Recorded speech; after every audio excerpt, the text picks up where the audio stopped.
Data collection is an essential part of supporting students' positive behavior. This data is used to monitor challenging behavior. Without this information, it will be difficult to identify if the student is making progress or if the interventions are working or not.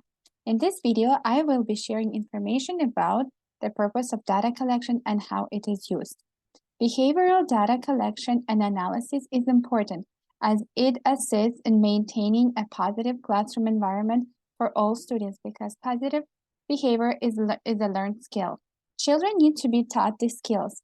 With the right support and intervention, children learn to understand and manage their own emotions, learn how to interact appropriately with others, and make responsible decisions.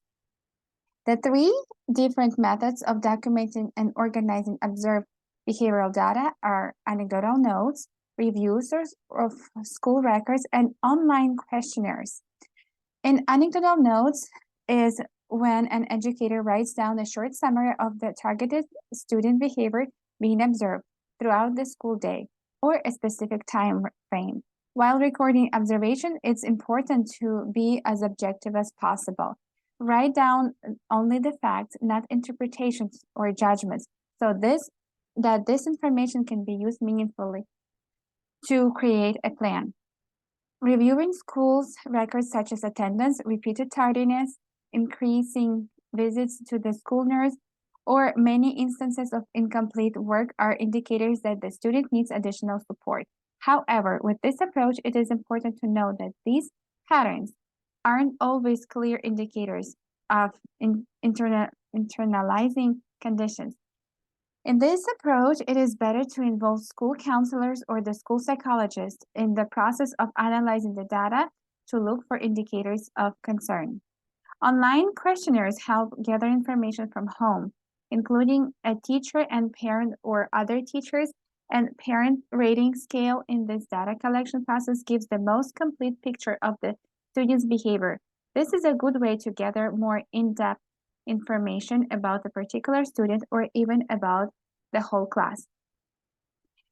The factors that influence accurate behavioral data collection are identifying the setting where behaviors occurs and antecedents, what causes that.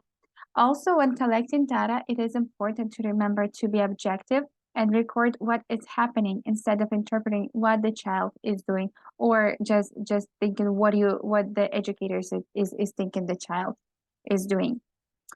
Families know their children best, so therefore, collaborating with families in this process of collecting data about the student's home environment plays a vital role. Parents' input gives a full picture of the child's background and also provides more information on how the child is behaving outside of the school setting. An example of collaborating with families may include sending out the questionnaire for the family or even conducting a meeting and recording parents' or guardians' feedback. Another example is exchanging a short conversation at drop-off or pickup. In working with the family to create common behavioral goals, I will first gather the data and identify the challenging behavior. Then I will set up a meeting with the family to discuss a plan for how to best support the student. I will go over the data results and will work with the family to set up the goals to support the student at school and home. I would keep in mind to deliver the information so that the family can understand and fully participate in the meeting. In the birth to preschool environment, behavioral data collection can be conducted using more informal and observational methods. Educators may use checklists or rating scales to record the frequency and intensity of specific behaviors.